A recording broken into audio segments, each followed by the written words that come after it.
اسے اپنی عزت اور آبرو بنا لیا۔ اب وہ کوئی معمولی، کوئی غریب، لاچار اور بے بس لڑکی نہ تھی، بلکہ مسز آغا اکرم حسین کے عہدے پر فائز ہو چکی تھی۔ صاحب، میرے تو سمجھ میں نہیں آ رہا جی کہ میں آپ کا شکریہ کیسے ادا کروں، وہ تشکر امیز لہجے میں بولا۔ اس کے تو انگ انگ سے خوشی جھلک رہی تھی۔ اس کے انداز پر اکرم حسین دھیرے سے مسکرایا تو اب معاملہ نہایت گمبھیر ہو گیا تھا۔ اس لڑکی کے ماما اس سے نکاح نامے پر دستخط لینے کے بعد اس کے سر پر ہاتھ رکھ چکے تھے۔ اس کی سمجھ میں کچھ نہیں آ رہا تھا کہ یہ کیا ہو رہا ہے۔ اس کے دل اور دماغ میں تو صرف اور صرف ڈر، خوف جڑ پکڑ کے بیٹھا تھا۔ اسے لگ رہا تھا کہ وہ صاحب جی اسے یہاں سے لے جائے گا، جس کے لیے وہ قطعی طور پر راضی نہ تھی۔ ارے بھاگ بھری، تیرے تو نصیب ہی جاگ گئے، اب تو وہ انسپکٹر تجھے ہر حال میں اپنے ساتھ لے کر جائے گا۔ مومانی کے ان روح فرسا لفظوں نے اس کے اوسان خطا کر دیے۔ وہ اپنی تمام تر ہوش و حواس گم کرتی چلی گئی اور وہیں چارپائی پر بے دم سی ہو کر گر پڑی۔ دین احمد اور رفعت جہاں، تم دونوں اقبال صاحب اور ان کے بیوی بچوں کو بحفاظت محفوظ مقام پر پہنچاؤ۔ اکرم حسین نے اپنے ساتھ آئے دونوں حوالداروں کو حکم دیا اور پھر اقبال میاں سے مخاطب ہوا۔ اقبال صاحب، آپ ان کے ساتھ اپنا ضروری سامان لے کر جائیے اور اب کسی بھی بات کی فکر مت کیجیے۔ آپ کی بھانجی اب محفوظ ہاتھوں میں ہے، اس کا اب کوئی بال بھی بانکا نہیں کر سکتا۔ اس نے ان کے ناتواں کندھوں پر نرمی سے ہاتھ دھرا اور اسی کمرے میں چلا آیا جہاں وہ لڑکی، یعنی اب اس کی منکوہہ تھی۔ پل کے پل جو کچھ ہوا، فی الحال آغا اکرم حسین یہ سب نہیں سوچنا چاہتا تھا۔ ابھی جو مسئلہ منہ پھاڑے کھڑا تھا وہ پہلے اسے حل کرنا چاہتا تھا۔ بے ہوش دنیا اور مافیا سے بے خبر پڑے نرم و نازک وجود کو آغا اکرم حسین نے اپنے مضبوط بازوؤں میں بھر لیا اور لا کر جیپ میں پہلے سے بیٹھی دو لیڈی پولیس کو تھمایا۔ صحت مند اور تندرست لیڈی پولیس کے بیچوں بیچ وہ وجود بالکل چھپ سا گیا۔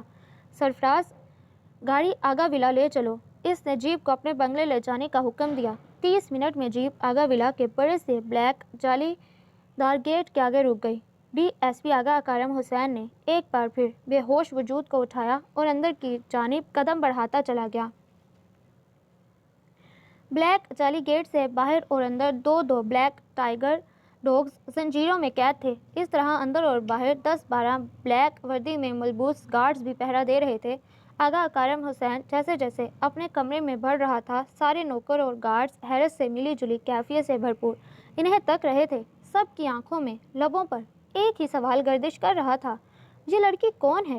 آغا اکرم حسین نے اس لڑکی کو بڑے آرام سے اپنے روم کے کنگ سائز بیڈ پر لٹایا اور اس پر اپنا بلینکٹ سینے تک ڈال دیا۔ اسے ایک نظر دیکھنے کے بعد اپنی اسٹک اور سر پر رکھی کیپ کو اتار کر ڈریسنگ ٹیبل پر رکھا اور سیدھا واش روم کی راہ لی، جہاں اس کا انگوری شلوار قمیض پہلے سے ہینگ تھا۔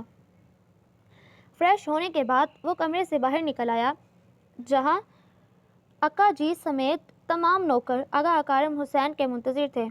اکا جی، کھانا تیار ہے تو پلیز جلدی سے لگا دیں، بہت بھوک لگی ہے۔ صبح 10 بجے سے رات کے 9 بج گئے، اسے کچھ کھائے۔ آج کا سارا دن اس کا اقبال صاحب کے گھر گزرا تھا، اسی پریشانی میں ایک گھونٹ پانی تک کا نہ پیا۔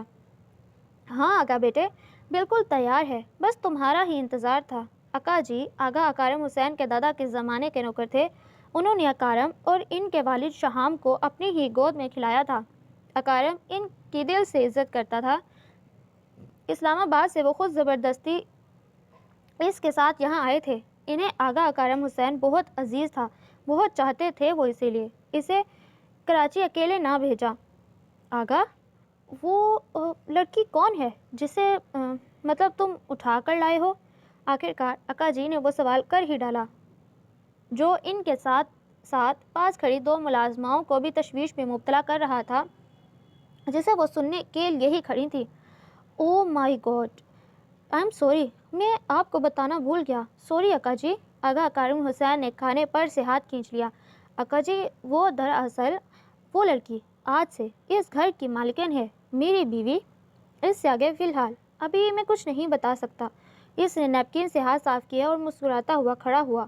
اکا جی اس کے جواب پر سکتے کی کیفیت میں آ گئے۔ ان کے تو وہم و گمان میں بھی نہ تھا کہ آغا شہام حسین کے اکلوتے سپوت کی شادی اس سادگی سے ہوگی۔ اس خاندان نے تو جانے آغا اکارم حسین کی شادی کے کیا کیا سپنے دیکھے تھے۔ اکا جی کو ابھی تک یقین نہیں آ رہا تھا کہ آج ایک ہی دن ہوا ہے اسے کراچی میں ڈیوٹی جوائن کیے اور آج ہی یہ سب۔ وہ ابھی تک اسی طرح سوچوں میں گلتا تھے جبکہ اس دوران آغا اکارم حسین اپنے کمرے سے باہر ہو کر آ گیا اور ڈاکٹر عنبر زیدی کو اپنے گھر کال کر کے بلوا بھی لیا۔ اکا جی، میں جانتا ہوں کہ آپ کے اندر کیا جنگ چل رہی ہے، لیکن ابھی میری پریشانی اتنی ہے کہ میں آپ کو کچھ بھی بتانے کی پوزیشن میں نہیں، لیکن جیسے ہی میرے مسئلے کا حل نکل آئے گا میں سب کو سب کچھ بتا دوں گا۔ وہ بڑے پیار سے ان کے کندھے پر ہاتھ رکھے انہیں سمجھا رہا تھا، جس پر اکا جی دھیرے سے مسکرائے۔ وہ جان گئے تھے کہ یقیناً اس کے پیچھے کوئی ٹھوس وجہ ضرور ہوگی، ورنہ وہ آغا اکارم حسین کی رگ رگ سے واقف تھے۔ اتنے میں ڈاکٹر عنبر زیدی بھی چلے آئے۔ ڈاکٹر، کوئی پریشانی کی بات تو نہیں ہے نا؟ ارے نہیں آغا بیٹا، ایسی بات نہیں، بس ان کے دل اور دماغ پر کسی بات کا گہرا اثر ہے۔ آپ بے فکر رہیے، میں نے انجیکشن دے دیا ہے اور وہ تمام پریشانی کور کر لے گا۔ انشاءاللہ صبح تک وہ بالکل ہوش میں آ جائیں گے۔ ڈاکٹر عنبر زیدی چلے گئے۔ رات کے 11 بج رہے تھے۔ آغا اکارم حسین نے ان کے دونوں ہاتھ بلینکٹ کے اندر کر دیے اور کمرے کی لائٹ آف کر کے اپنے اسٹڈی روم میں چلا آیا۔ کیا رپورٹ ہے ڈاکٹر؟ کیا رپورٹ ہے انسپکٹر حسین؟ میں نے سنا ہے آپ نے اس لڑکی سے شادی کر لی۔ کمشنر شریف حیات سامنے میز کے پار کرسی پر براجمان ڈی ایس پی آغا اکارم حسین سے مخاطب تھے۔ سر، مجھے اس کیس کو ہینڈل کرنے میں 1 مہینہ درکار ہے۔ دوسری بات اس نے جان کر اگنور کی۔ 1 مہینہ؟ یہ تو بہت ہے۔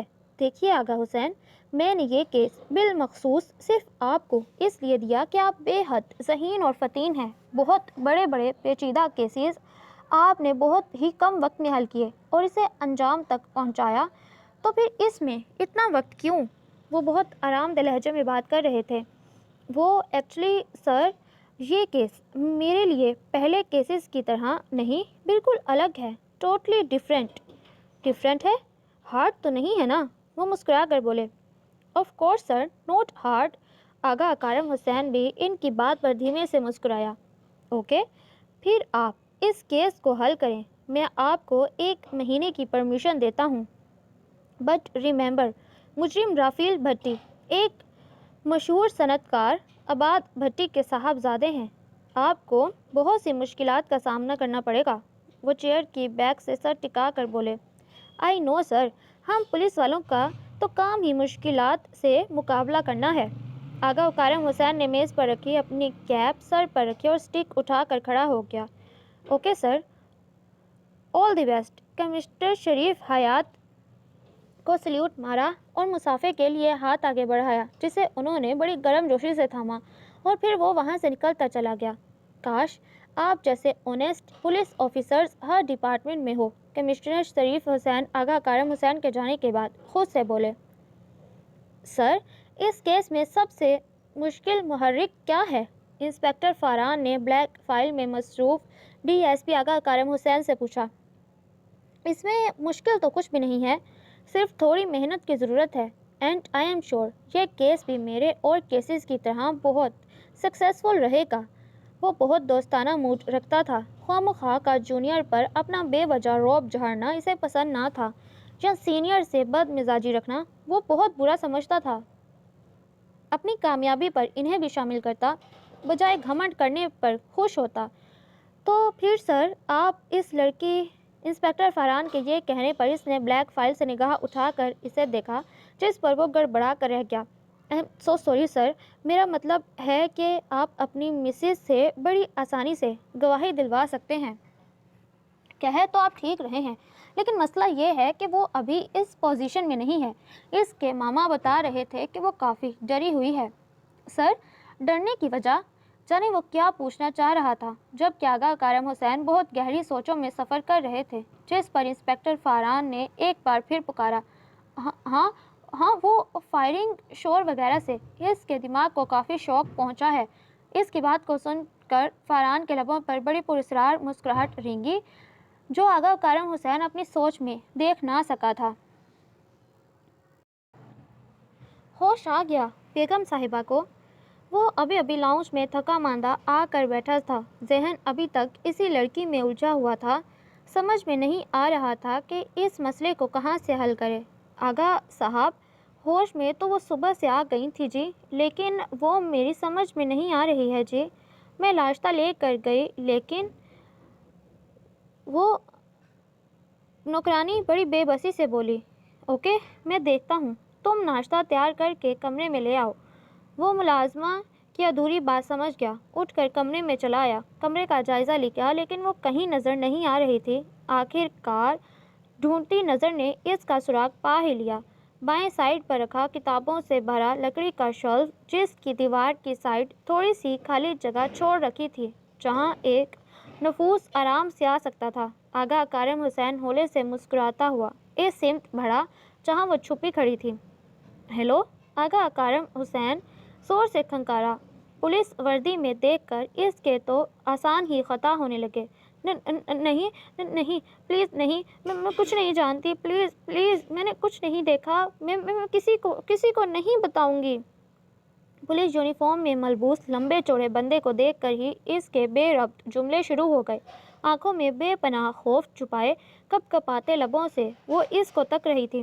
اتنا تو آغا کارم حسین کو اندازہ ہو گیا تھا کہ وہ اسے پیار سے، اپنائیت سے، محبت سے ہی اس کی بگڑتی حالت سنوار سکتا ہے، ورنہ غصہ، جھنجھلاہٹ، جبر، یہ سب اس نازک پیکر کی جان بھی لے سکتے ہیں۔ لیکن میں تو تم سے کچھ بھی نہیں پوچھ رہا۔ اچھا یہ چھوڑو، بتاؤ تمہارا نام کیا ہے؟ ابھی تک مجھے تمہارا نام معلوم نہیں ہو سکا۔ اس کا ذہن، اس کا سارا جسم اس وقت نہایت تھکاوٹ سے چور تھا، لیکن پھر بھی اسے خود کو اس ڈری سہمی لڑکی کے سامنے فریش رکھنا تھا۔ آغا کارم حسین کے پوچھنے پر صرف یہ ہوا تھا کہ وہ چپ ہو گئی تھی اور خود کو اس سے پیچھے کرنے کی کوشش کر رہی تھی۔ ارے کیا ہوا؟ بولو، تم مجھ سے ڈرو مت، میں تمہیں کچھ نہیں کہوں گا۔ ماما مجھے ماما کے پاس جانا ہے جی، وہ اتنا ہی کہہ سکی۔ یار میں تمہارا نام پوچھ رہا ہوں اور تم ہو کہ ماما کے پاس جانا ہے کہ رٹ لگائی ہے، پہلے اپنا نام تو بتاؤ۔ وہ اس سے 2 قدم پیچھے ہو کر بولا، اجیارہ صاحب جی۔ وہ اس کے نرم خو لہجے کو دیکھتے ہوئے بولی تھی، اجیارہ صاحب جی۔ آغا کارم حسین نے اسی کے لہجے میں نام دہرایا۔ بھائی اجیارہ تو بہت خوبصورت نام ہے، مگر یہ صاحب جی، یہ کیا نام ہوا بھلا؟ وہ اس وقت اپنی تھکن کو نظر انداز کیے اسے مکمل چھیڑنے کے موڈ میں تھا، جو کہ اجیارہ اپنے ڈر اور خوف کے زیر اثر سمجھ نہ سکی۔ نہیں صاحب جی نہیں، اجیارہ صاحب جی۔ اس کے ایک بار پھر جھٹ سے بولنے پر آغا کارم حسین اپنے بے ساختہ قہقہے کو قابو میں نہ رکھ سکا۔ اچھا یہ بتاؤ کہ یہ نام تمہارا کس نے رکھا؟ اس نے بات بڑھانے کو ایک اور سوال داغا۔ ماما نے صاحب جی، میں ماما کے پاس جاؤں گی، ماما کے نام پر۔ پھر اسے جانے کی لگی تھی۔ صاحب جی، اب کے یہ لفظ بولنے پر آغا کارم حسین اس کے نزدیک آ کر اس کے لبوں پر اپنی مضبوط ہتھیلی رکھ چکا تھا اور اس کی آنسو بھری آنکھوں میں جھانکنے لگا۔ میرا نام آغا اکارم حسین ہے اور سب مجھے آغا حسین کہتے ہیں، لیکن اکارم میں صرف تمہارے لیے ہوں۔ اب سے تم مجھے اکارم کہو گی۔ کیا کہو گی؟ اپنی ہتھیلی کپ کپاتے لبوں سے ہٹا دی۔ اکارم صاحب جی، وہ نہایت ہکلاتے ہوئے بولی۔ اکارم صاحب جی نہیں، صرف اکارم۔ اس نے اس کے بالوں پر آئی چھوٹی سی لٹ کو بڑی محبت سے اس کے کانوں کے پیچھے اڑسا۔ اکارم جی، اف وہ، پھر تم نے جی کی دم لگا دی۔ بھائی تمہارے لبوں سے میں صرف اکارم سننا چاہوں گا۔ آغا اکارم حسین نے اجیارہ کا ہاتھ پکڑ لیا۔ چلو آؤ وہاں چل کر بیٹھتے ہیں۔ وہ اسے ساتھ لیے صوفے پر آ بیٹھا۔ اتنے میں اکا جی ناشتے کی ٹرے ہاتھ میں تھامے اندر آ گئے، جس میں جیم، سلائس مکھن، انڈا اور 2 کپ چائے سجی تھی، لا کر ان دونوں کے سامنے رکھی، میز پر ٹرے رکھ دی۔ یہ ہمارے اکا جی ہیں۔ اس نے اکا جی کو مسکرا کر دیکھنے کے بعد اجیارہ سے کہا، جو اب انہیں دیکھ رہی تھی، جو کہ اسے مسکرا کر دیکھنے کے بعد واپس جا رہے تھے۔ آغا اکرم حسین اجیارہ کے لیے خود سلائس پر مکھن لگانے لگا۔ اکا جان، اجیارہ نے دھیمے سے یہ نام پکارا، جو کہ وہاں بیٹھے آغا اکرم حسین کی تیز سماعت نے فوراً سن لیا۔ نوٹ اکا جان، اکا جی۔ اکرم نے مکھن لگا کر توست اس کے لبوں کے قریب کیا۔ ہاں، اگر جان کہنا ہی ہے تو مجھے کہہ لو، میں تمہاری جان ہوں۔ آخری مصرع اس نے اجیارہ کے کان کے نزدیک ہو کر کہا۔ وہ شرم اور حیا کے مارے کٹ کر رہ گئی تو توست کا صرف ایک لقمہ کھایا اس نے اور پھر آغا اکرم حسین کا بڑھتا ہاتھ پیچھے کر دیا۔ مجھے ماما کے پاس جانا ہے۔ وہ اس سے تھوڑے فاصلے پر پیچھے کھسکی تھی۔ اکرم نے ہاتھ میں پکڑا توست واپس ٹرے میں رکھا اور پھر اپنی ساری توجہ اپنے پاس بیٹھی اجیارہ پر مرکوز کر دی۔ لون کے ایمبرائڈرڈ میرون چھوٹے چھوٹے پھولوں والے سوٹ، جس کا میرون جارجٹ کا آنچل سینے پر پورا پھیلا ہوا تھا، جو جانے کتنے دنوں سے اس کے نازک وجود کی زینت بنا تھا، میلے کپڑوں میں اس کے چہرے سے، خاص کر اس کی آنکھوں سے خوف ظاہر تھا۔ بالوں میں بھی شاید بہت دنوں سے کنگھی نہیں کی گئی تھی۔ اس کا بکھرا حلیہ اس بات کی غمازی کر رہا تھا کہ وہ اس واقعے سے نہایت خوف زدہ اور ڈری ہوئی ہے۔ آنکھوں میں خوف لیے وہ یکٹک اکرم کی سمت تک رہی تھی۔ اس کر خود پر بغور تکنے پر وہ پزل ہونے لگی۔ وہ نہیں جانتی تھی کہ اکرم کے دماغ میں کیا چل رہا ہے۔ اجیارہ بولنے کی حالت میں نہ تھی۔ اس نے اپنا سر جھکا لیا۔ تم جانتی ہو، ہم دونوں کی شادی ہو چکی ہے اور اب ہم دو نہیں، ایک ہو چکے ہیں۔ وہ بیگ سے ٹیک لگا چکا تھا۔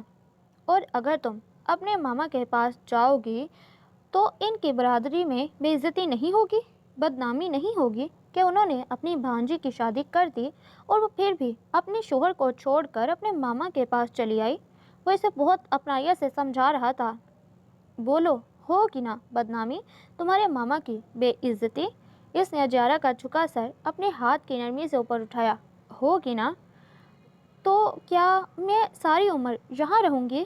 بڑی معصومیت سے پوچھا گیا تھا، جس پر اکرم ہولے سے مسکرایا۔ یہاں تو نہیں رہو گی؟ ہاں، ساری زندگی صرف اور صرف میرے ساتھ، میرے پاس رہو گی، بالکل میرے قریب۔ اکرم نے ایک ہی جسم سے اپنی سمت کھینچا۔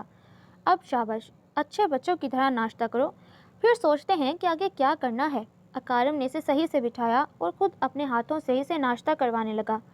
اکرم کا انداز ہی ایسا تھا کہ وہ بہت ہی جلد کسی کو بھی اپنا گرویدہ بنا لیا کرتا، اور پھر سامنے تو ایک نازک سی کانچ کی مانند لڑکی تھی جو اس کی بیوی تھی، اس کی ہم سفر، تو کیسے نہ وہ اسے دل کے نہا خانوں میں بٹھاتا۔